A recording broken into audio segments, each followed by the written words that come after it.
Oh teman-teman, selamat datang ya di channel ini. So, kita mulai di modul yang baru ya. Namanya adalah UML atau Unified Modeling Language. Jadi ini ya salah satu modul favorit gua ya, karena eh, bikinnya gampang ya, dan sepertinya video-videonya akan singkat gitu. Jadi dari gua yang ngajar mungkin lebih enak ya, mulut gua nggak berbusa gitu. Apabila apalagi kalau yang 1 jam gitu ya, terutama di komputer networking itu banyak banget yang videonya 1 jam nonstop gitu. Nah, ya jadi modul ini sebagai modul untuk gua refresh aja ya dari komputer networking. Jadi gua juga lagi record ini sambilan ya sama sama modul komputer networking. Jadi ya nanti gantian gitu. Nah, jadi kita langsung masuk aja ke materi modul kali ini ya. Jadi modul kali ini tuh kita bahas tentang Unified Modeling Language. Jadi language di sini ini bukan suatu bahasa pemrograman ya. Lebih tepatnya ini language tentang dokumentasi ya. Jadi most likely modul ini membahas tentang dokumentasi ya. Jadi kenapa dokumentasi itu penting teman-teman? Jadi misalkan ketika kalian membuat suatu software ya. Jadi awalnya ketika kita membuat software itu kan historically speaking ya, dulu ada namanya yang prosedural gitu ya. Misalkan ya dari top ke bawah gitu ya. Atas ke bawah ke bawah ke bawah. Dan mungkin dulu perhitungannya hanya simple gitu. Jadi apa namanya? Kalau dilihat ya, kita lihat softwarenya itu langsung mengerti ya. Softwarenya kita bisa langsung ngerti. Oh, ini ngapain, ini ngapain gitu. Nah, mulai adanya OOP ya, konsep OOP yang kita udah pernah belajar ya. Ada namanya class object dan kita nggak jelas urutannya ya, itu nggak top down approach. Jadi kalau prosedural kan top down approach tuh.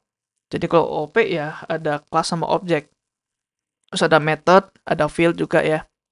Ya mungkin perintah-perintah dalam method itu tetap top down, tapi secara struktur ini nggak top down ya. Jadi ini bisa memanggil kelas ini bisa memanggil kelas ini dan lain sebagainya.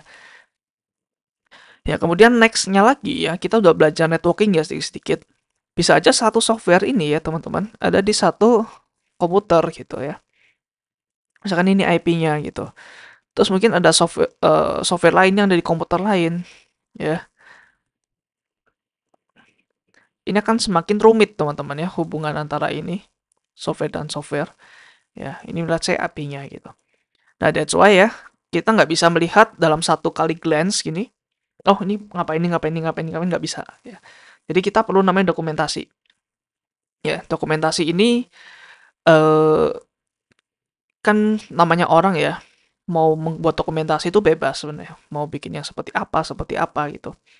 Nah, tapi ada standarnya ya teman-teman untuk dokumentasi di software ini. Ya standarnya adalah ini Unified Modeling Language.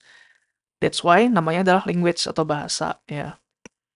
Jadi ada standar sistem cara bikin dokumentasi yang apa ya, yang widely spoken ya, yang semua orang tuh bisa baca, semua orang bisa nulis suatu bahasa yang sama atau suatu standar yang sama gitu. Ya, jadi standar ini sebenarnya nggak harus strict-strict banget ya. Misalkan ketebalan garis ini berapa itu ya come on gitu ya. Dan ya mungkin yang standar adalah misalkan apa ya? Ini dokumentasinya ngapain gitu. Terus komponen-komponennya ada apa aja gitu ya. Jadi nggak membingungkan gitu.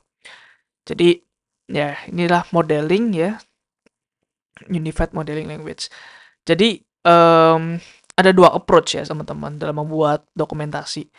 Jadi yang pertama itu bisa aja kalian bikin dokumentasi dulu ya, bikin UML-nya dulu, baru kalian code ya. Dan itu ya yang recommended ya caranya. Jadi ketika ada requirement ya, jadi kan tugas kalian sebagai software engineer adalah membuat suatu solusi ya, suatu solusi dari suatu permasalahan. Jadi kita tahu dulu nih ceritanya apa, masalahnya apa, terus kita bikin solusi ya. Dan recommendednya adalah kita bikin UML dulu, kita bikin dokumentasi dulu, terus baru kita ini sebagai blueprint ya, sebagai blueprint, terus kita baru coding sesuai dengan UML-nya.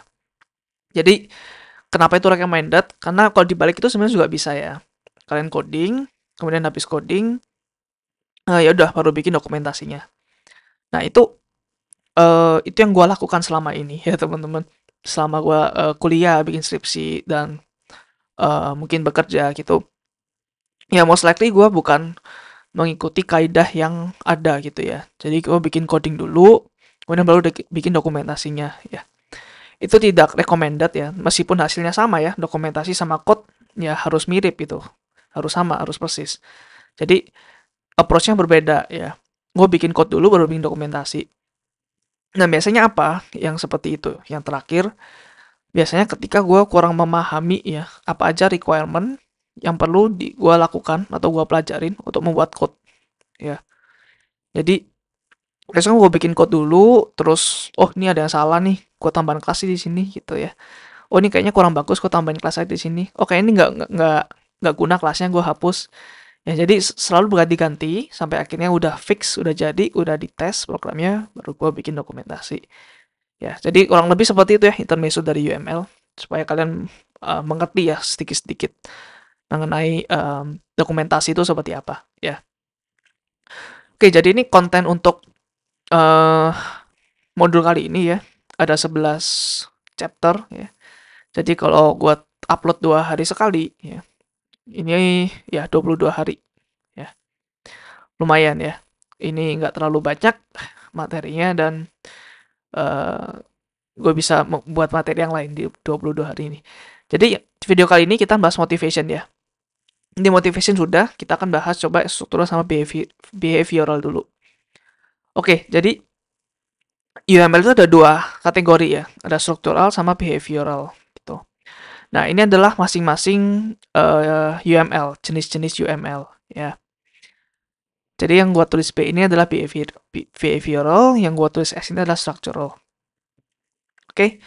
Jadi ini ya apa namanya? Formal definition ya. UML diagram itu way to visualize system dan software menggunakan Unified Modeling Language. Software engineer membuat ini untuk mengerti desain, code arsitektur, dan implementasi yang dipropose ya untuk kompleks software system. Oke, jadi UML juga bisa digunakan untuk model workflow dan bisnis proses. Jadi yang membuat UML ini kadang nggak hanya IT ya, nggak hanya anak IT gitu. Bisa aja nanti business analyst dia juga bisa membuat UML diagram ya. Mungkin mereka hanya mengerti flow-nya gitu ya, tidak mengerti nitty-gritty-nya dalam code itu seperti apa. Ya. Jadi coding itu bisa complicated process with many interrelated element. Ya. Ada ribuan line of programming language yang bisa difficult to understand at first glance. Seperti yang tadi gue bilang ya, nggak bisa dilihat dalam sekali lihat gitu. Ya, jadi UML diagram itu mensimpelkan visual reference yang bisa mudah untuk dicerna. Ya. Nah, UML diagram itu keep track of relationship dan hierarki antara line-line of code. Nah, mensimpelkan sesuatu itu sangat useful untuk engineer dan stakeholder yang non-technical. Jadi UML itu juga bisa dibaca oleh stakeholder ya, yang non-technical atau yang non-IT. Oke, UML diagram membagi komponen dan subkomponen yang penting. Ya, jadi ya ini nanti kita akan lihat bareng-bareng lah ya tentang komponen sama subkomponen itu. Dan ini 2 tipe ya, ada struktural dan behavioral. Apa sih bedanya? Jadi struktural itu adalah komponen yang membuat suatu sistem ya dan relationship-nya antara komponen-komponen tersebut. Ya, jadi ini adalah static aspect of a system. Jadi ada sebuah sistem, ada sebuah software. Kemudian struktural diagram itu ya apa namanya? Ketika sistem itu statis ya. Ketika sistem itu nggak berjalan, jadi strukturnya apa? Contoh misalkan ada kelas apa aja, kemudian ada dependensi apa aja, atau package apa aja gitu. Nah, kalau behavioral itu lebih ke interaksi antar komponen saat program itu berjalan. Seperti itu ya. Apa yang terjadi di sistem tersebut. Ya. Jadi ini lebih dinamis behavioral diagram. Biasanya menggambarkan suatu flow tertentu ya, suatu aliran tertentu. Struktural itu ya lebih ke strukturnya gimana sih, komponen sama subkomponennya apa aja sih gitu. So ini adalah link ya uh, untuk kalian baca lebih lanjut ya, karena ini gue cuman comot-comot aja. Gue akan taruh di description juga nanti ya. Jadi software apa aja sih yang digunakan untuk membuat UML? Yang pertama adalah Visual Paradigm ya. Ini yang direkomend ya di kampus gua dulu. Ya, Visual Paradigm. Ini kalian bisa install secara lokal ya, secara offline. Kemudian ada juga yang namanya diagram.net ya, atau draw.io ya. Ini juga oke. Ada juga yang namanya Miro ya. Ya, Miro ini juga oke juga untuk membuat diagram-diagram atau gambar-gambar gitu ya. Oke, so itu aja teman-teman untuk video pertama ini.